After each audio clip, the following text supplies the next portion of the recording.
It's the BBC. I don't close any doors. My next guest is a former pro and a bit of a face in his own way. He's also a friend, and I get more fun sitting for 10 minutes or 20 minutes with him at fights than I do spending hours with my colleagues in the press rows. It's Dominic Negas. Welcome, Big Dom.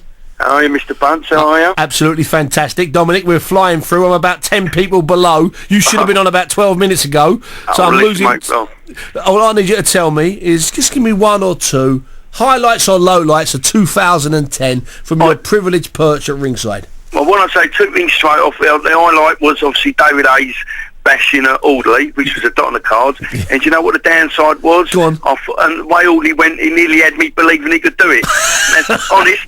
The way he was talking. You're too honest, Dom. Well, what I say, I was glad David did the job, but then also my downside was that made me believe I thought he could do it, you know what I mean? So, how do you think I felt, you know what I mean? So, someone else, I think Barry McGuigan was on earlier on, he said, Steve, you know the problem was that the people that are upset are the ones that he convinced, so it might be the case, yeah. Well, that's the way it was, you know what I mean, considering how I feel about him naturally, you know what I mean, I thought, well, I think the way he was talking about, I think he had half a chance here, then also he went in there, I thought, at least when he fought me, at least he come and have a fight, you know what I mean, so, well, what do you do though, mate? Anyway, how are you, mate? How are you? You okay? Yeah, you're absolutely fine. Listen, Dom, I'd love to talk, but I've got about 13 people queuing up to get on. Dom, let me ask you, you have one more quick one. One more. Right. It was maybe one of your shows you put on at your call. Anything, you tell me. Go on. Oh, we've got some good boys. I've got 3 good boys turning pro after Christmas.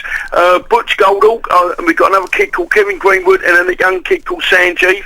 They're all turning pro with Dean Powell. So we're saying, keep your eye out for these 3 boys. They're going to be, you know what I mean, they're going to be good boys, you know what I mean? So that's a plus for me, so. Dom, you're the only person a night out of the 18 that's allowed to preview next year. It's because I'm a good friend of yours. Dominic Negas, thanks very much for your time tonight. Dean Powell, by the way, wasn't picking up his phone, so we may have to drop him. I'll get him on next week.